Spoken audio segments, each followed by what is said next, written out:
kaberot.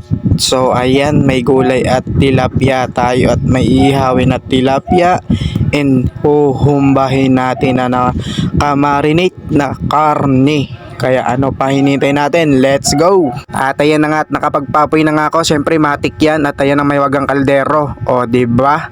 Kada video ko nandyan na kaagad siya. O hindi pa kumukulo yan ha.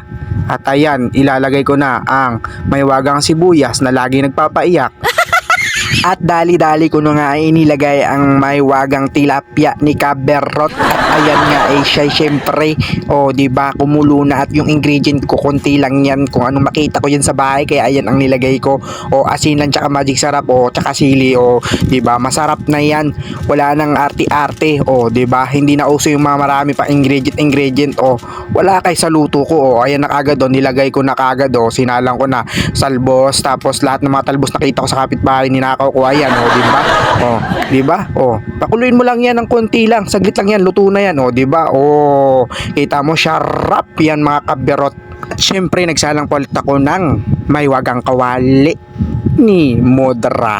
At ayan na nga mga kaberot, nilagay ko na yung minarinate kong baboy. Syempre masarap yan. Syempre ilang linggo mong binabad.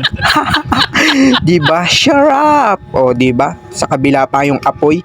O ayan na siya. Kumulo na kaagad, ang bilis, 'di ba? Ganyan magluto, mamagikin mo lang. Sprite ni Kumarites 'yan, binili ko pa 'yan.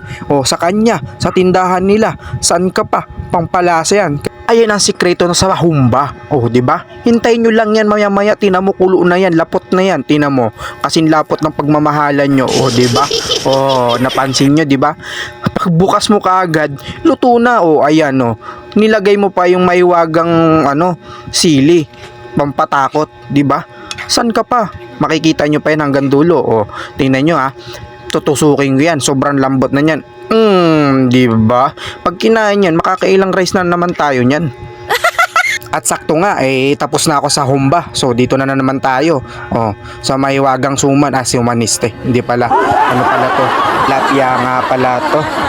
Napagkamalang tuloy suman.